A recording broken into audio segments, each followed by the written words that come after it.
নমস্কার। যুক্তি তর্ক সঙ্গে অর্কই আপনাদের স্বাগত। আপনাদের সঙ্গে আমি অর্কপ্রভ সরকার। আপনাদের 25শে মার্চ নিউ টাউনের একটি হোটেলে আসাদুদ্দিন ওয়েসি এসেছিলেন, হুমায়ুন কবিরের সঙ্গে যৌথ সাংবাদিক বৈঠক করলেন। মিমের সঙ্গে হুমায়ুনের জনতা ওই পার্টি জেজেইউ তাদের সমঝোতা হয়েছে। হুমায়ুনের নির্বাচনী প্রতীক হচ্ছে হুইসেল। তারা নির্বাচনী ময়দানে একসঙ্গে লড়বেন। আমি আসাদুদ্দিন ওয়াইসির সাংবাদিক বৈঠকটা শুনতে গেছিলাম। আমার খুব আগ্রহ ছিল তিনি কি বলেন। অত্যন্ত সুবক্তা, হিন্দি, উর্দু, ইংরেজিতে অসম্ভব ভালো বলেন এবং গুড পার্লামেন্টেরিয়ান। আসাদুদ্দিন ওয়াইসি যে কথাগুলো বলেছেন, আমার ধারণা শাসক দলকে বিব্রত করার পক্ষে যথেষ্ট। তার আগে আপনাদের অনুরোধ জানাই, চ্যানেল সাবস্ক্রাইব করবেন এবং থ্যাঙ্কস বাটনে ক্লিক করতে ভুলবেন না। দেখুন, আসাদুদ্দিন ওয়াইসি স্পষ্ট করে দিয়েছেন যে এই রাজ্যে মুসলমানদের রক্ষাকর্তা হিসাবে মুখ্যমন্ত্রী মমতা বন্দ্যোপাধ্যায় যেভাবে নিজেকে তুলে ধরছেন, বাংলার মুসলমানরা সেটা আর স্বীকার করতে রাজি নয়। সবাই নয়, অনেকে রাজি নয়। অন্তত 100টার মধ্যে 91টা মুসলমান ভোট তৃণমূল কোনো অবস্থাতেই এবার পাবে না, কোনো অবস্থাতেই এবার পাবে না। আসাদুদ্দিন ওয়াইসির যে ব্যাখ্যা, আপনারাই বলুন, খুব ভুল কি বলেছেন? যে ঈদের নমাজে গেলেন, দোয়া করলেন, তাতে কি বাংলার মুসলমানদের পেটে ভাত জুটবে? তাদের উন্নতি কি হয়েছে? অন্য রাজ্যে গিয়ে দেখুন না। আমি দেখছিলাম উনি মোবাইল ঘাঁটতে ঘাঁটতে তথ্য দিচ্ছেন, তেলেঙ্গানায় উচ্চশিক্ষায় মুসলমানদের প্রতিনিধিত্ব বেশি, সরকারি চাকরিতে বেশি, অন্যান্য সব জায়গায় বেশি।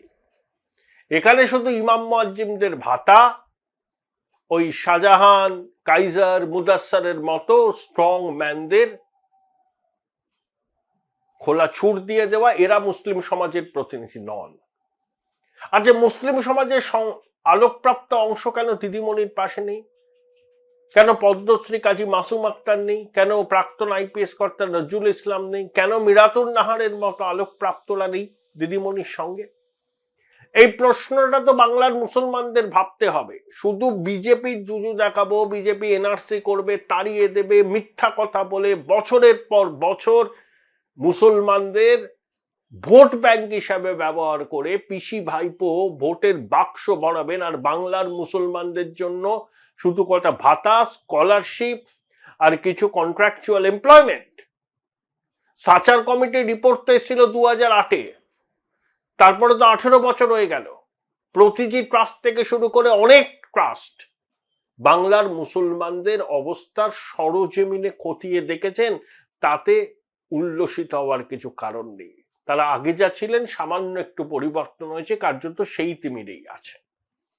কিন্তু ভোট কোরআনি দিদি ঈদের নমাজে গিয়ে রাজনীতির কথা বলবেন, ধর্মতলার মঞ্চ থেকে বলবেন ওই একটা কমিউনিটি যদি এক হয় 13টা বাজিয়ে দেবে, সামলাতে পারবেন তো, উস্কানি দেবেন। তিনি আবার স্বরাষ্ট্রমন্ত্রীও। কেউ একজোট হচ্ছে কিনা তার কাছে সবার আগে খবর থাকা উচিত। সবকিছুর একটা সীমা আছে। যেভাবে তোষণ করেছে তৃণমূল গত 10 বছর, তার একটা ব্যাকল্যাশ হচ্ছে। এবং এবারের নির্বাচন হচ্ছে সম্পূর্ণ হিন্দু পোলারাইজেশনকে ভিত্তি করে। আচ্ছা, বিজেপি তো কেন্দ্রে 12 বছর আছে, কোথায় দাঙ্গাটা হয়েছে? উত্তরপ্রদেশে আছে। কোথায় দাঙ্গা হয়েছে? 10 বছর হয়ে গেল। কোথায় দাঙ্গা হয়েছে? মধ্যপ্রদেশে আছে, রাজস্থানে আছে, হরিয়ানায় আছে, গুজরাটে তো দীর্ঘদিন ধরে আছে। সেই 2002-এর পর কোথায় দাঙ্গা হয়েছে? আগে তো তাও আপনারা শাহী ইমামের কাছে ভোট ভিক্ষা করতে যেতেন, সেই প্রবণতাটা বন্ধ হয়েছে। ফতোয়া চাইতেন, ফতোয়া। এই হচ্ছে ভারতবর্ষের তথাকথিত ধর্মনিরপেক্ষ দলগুলোর ঐতিহ্য। এরা সংখ্যালঘুর সাম্প্রদায়িকতা নিয়ে সরব হয় না। বাংলাদেশে হিন্দুদের এথনিক ক্লিনজিং যখন হয়, সংগঠিতভাবে হয়, তখন তৃণমূল সহ সমস্ত সকল সেকুলার দল মুখে কুলু পেটে থাকে। যখন চিন্ময় প্রভুকে বিনা বিচারে কারাবন্দী করে রাখা হয় বাংলাদেশে, শোনেন সেলিম সাহেবের মুখে এক একটা কথা, শোনেন দিদিমণি খোকাবাবুর মুখে কোনো কথা। যখন দীপু দাসকে হত্যা করা হয় চাঁদ সদাগরের মনসা পুজো করার মতো, প্রতিবাদ করেই তারা তাদের দায় সারেন। এটাই তাদের সেকুলারত্বের প্রমাণ। ঠিক ওই জায়গাটা দিয়ে ধাক্কা দিয়েছেন আসাদউদ্দিন ওয়াইসি। দিদিমণি, আপনি বাংলার ঠিকাদার নন, বাংলার অভিভাবিকাও নন। আপনি তৃণমূলের অভিভাবিকা হতে পারেন, সরকারের প্রধান হতে পারেন, দ্যাটস অল। বাংলার মানুষ তাদের ভালো মন্দ বোঝে। আর দয়া করে ভুল বোঝাবেন না সংখ্যালঘু ভাইদের, তাদেরকে মেন স্ট্রিমে আসতে দিন। বিজেপির জুজু দেখিয়ে তাদের ভোট নেবে না। এই যে হুমায়ুন কবির যখন বলেন মুর্শিদাবাদে আমরা 70 ওরা 30, মানে হিন্দুরা ভাগীরথীর জলে ভাসিয়ে দিতে পারি, নিন্দা করেছিলেন হুমায়ুনের বক্তব্যে। পরে হুমায়ুন তো জানিয়েছেন তিনি বাধ্য হয়েছিলেন, তাকে বলতে বলা হয়েছিল, তিনি না বললে অজিত চৌধুরী, মোহাম্মদ সেলিম জিতে যেতেন। এই হচ্ছে রাজনীতি, দিদিমণিদের রাজনীতি। তিনি এখন আবার কেঁদে বেড়াচ্ছেন, আবার সবকিছু কেড়ে নিয়েছে নির্বাচন কমিশন। দেখুন, রাজমহল পাহাড়ের ওপারে যে ভারতবর্ষ না, এই তো ভোট হলো বিহারে, আরারিয়া, কিষানগঞ্জ, পূর্ণিয়া, সোপল। মহাগঠবন্ধন কিচ্ছু করতে পারেনি, একটি আসন পেয়েছিল, এনডিএ 14টি, মিম 6টি। আর মহাগঠবন্ধন মিমকে বলেছিল বিজেপির বি টিম। তাহলে বিজেপির বি টিমকে বিহারের মুসলমানরা ভোট দিয়েছে। বিজেপির বি টিম মিম এটা কাজে লাগেনি। তাহলে পূর্ণিয়া, কাটিহার, আরারিয়া, কিষানগঞ্জ যে ঘটনা ঘটেছে তার অভিজ্ঞতা মালদা, মুর্শিদাবাদ, উত্তর দিনাজপুরে পড়বে না, তার কি কোনো গ্যারান্টি আছে? ইতিমধ্যে মালদাতে পঞ্চায়েতে লড়ে মিল 60,000 ভোট পেয়েছিল। হুমায়ুনের দলের সঙ্গে আন্ডারস্ট্যান্ডিং, এই সব কিছু মিলিয়ে বাংলার মুসলমানরা কিন্তু এবার ওই 100টার মধ্যে 91টা ভোট দেবে না তৃণমূলকে। দেখুন, বাম জমানাতে দক্ষিণবঙ্গে মুসলমানরা বামপন্থীদের ভোট দিত। মুর্শিদাবাদ, মালদা, উত্তর দিনাজপুর, দক্ষিণ দিনাজপুর, জলপাইগুড়ি, ওইসব জায়গায় কংগ্রেসকে ভোট দিত বামপন্থীদের। কংগ্রেস ওখানে ভালো ফল করতো তুলনামূলকভাবে। 21-এর ঘটনাটা ঘটলো কেন? শীতলকুচিতে সিআরপিএফ এর জওয়ানদের গুলিতে 4 জন সংখ্যালঘু যুবক খুন হলো, এই মারা গেলেন। মার্জনা করবেন, খুন হলেন বলবো না, মারা গেলেন বা নিহত হলেন। তারপর বিজেপির কিছু নেতা এমন আস্ফালন করতে শুরু করলেন, কেন ওদের বুক লক্ষ্য করে চালানো না? এটা সংখ্যালঘু মরণে গভীর ক্ষত তৈরি করেছিল, আমাকেও বিচলিত করেছিল, আমার মতো অনেককে বিচলিত করেছিল। একই ভাষা, এটা কি রাজনীতির ভাষা? বিজেপির নেতারা বলছেন কেন বুক লক্ষ্য করে গুলি চালালো না?